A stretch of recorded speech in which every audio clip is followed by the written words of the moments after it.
My sister Amina had been going through a terrible time. Her husband passed away suddenly, and she lost her home and everything she owned. So naturally, I opened my door to her. She was quiet, humble, and always tried to help around the house. But my son, Ryan, he took advantage of her kindness. It started small. "Auntie, bring me water. Auntie, clean my room. Auntie, iron my clothes." I thought he was joking at first, but then I saw the tone, the disrespect, like he believed he owned her. One evening, I walked into the living room and froze. There was my sister, exhausted, scrubbing the floor, and Ryan sitting comfortably on the couch, scrolling on his phone like a king. "Ryan!" I barked. He didn't even flinch. "Auntie likes doing it," he replied casually. That was the moment something inside me snapped. Little did he know, I was about to teach him a lesson he would not forget. My sister tried to defend him. "Baji, it's okay, he's young." But no, not anymore. One morning, I left for the market. When I returned, I heard shouting from upstairs. Rayon's voice. "Why is my shirt not ironed yet? Are you slow or something?" I ran up the stairs so fast I almost fell. Amina stood in the hallway holding his shirt, trembling. That was enough. "Give me the shirt," I said softly to her. She handed it to me, frightened and embarrassed. I turned to Rayon. "Pack your bag," I said calmly. "What? Why?" "You're leaving this house." He laughed. He actually laughed. "You're being dramatic, Mom." But when he saw my face, cold, serious, his smile faded. "You think you can treat people like garbage?" I said. "Pack your bag." Amina grabbed my arm. "Please, don't do this because of me." But I wasn't doing it because of her. I was doing it because I failed as a parent if my son believed people existed to serve him. Rayon stomped into his room, angry and confused. He thought it was a threat. He had no idea. I didn't kick him out completely. No, that would be too easy. I sent him to his uncle's workshop. My brother, Salim, ran a small mechanical shop in a busy bazaar. It was hot, noisy, and required real effort. I told my son he would work there every day from 8 a.m. to 6 p.m. No phone, no comfort, no luxury, just work. When Ryan arrived on the first day, he looked terrified. Salim handed him a dirty cloth. "Start by cleaning the grease under that table," he said. "What? I'm not doing that," Ryan snapped. Salim shrugged. "Then go home. But your mother said if you come home before 6 p.m., she will lock the door."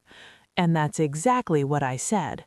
For the first time in his life, my son learned what real tiredness felt like. By lunchtime, he was sweating and exhausted. By evening, his hands were shaking from scrubbing and lifting. Meanwhile, my sister stayed home, and for the first time in weeks, she rested. She smiled. She looked peaceful. The house felt lighter without Ryan's constant demands. When he finally came home at 6 p.m., he collapsed on the couch. He didn't ask for food, he didn't ask for water, he just lay there silently. But this was only day one. I wasn't done yet. After a week, Ryan changed, just a little. He was quieter, he didn't order my sister around anymore, but I needed him to truly understand. So one night, I sat him down. "Ryan," I said gently, "do you know why I sent you to the workshop?" He looked away. "Because you're mad at me?" "No," I said. "Because you forgot something important. You forgot how to be human." He didn't respond. "When your auntie lost everything, she came here with trust. And instead of lifting her up, you pushed her down." His eyes softened. I pointed at his hands, red from work. "Now you know how it feels, right? Working all day, being tired, wanting kindness instead of orders."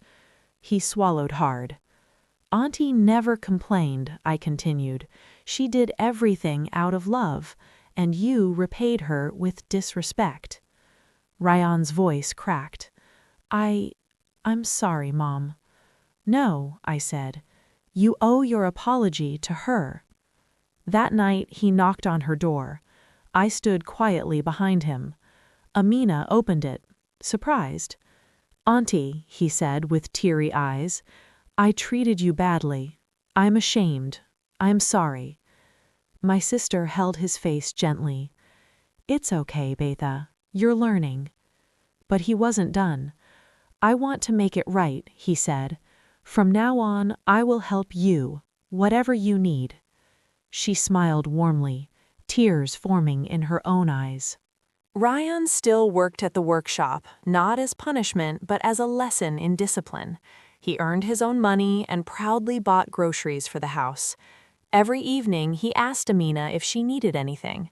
"Should I wash the dishes? Should I clean the patio? Should I help you cook?" Amina would laugh and say, No, you've done enough," but he insisted. One afternoon, I overheard him telling his friends, "Respect isn't optional. If someone is going through hardship, you lift them up. You don't step on them." My heart melted. A few months later, my sister was stable again. She found a small apartment and a job at a nearby bakery. Before leaving our house, she hugged me tightly. "You didn't just save me," she whispered. "You saved your son." Ryan helped her move into her new place. He carried every box with pride, like it was his responsibility. And when he came home that day, he told me, "Mom, thank you for teaching me what I needed, not what I wanted." I hugged him. "My job was never to make your life easy," I said. "It was to make you a good man." He smiled. And from that day on, our home wasn't just a roof over our heads.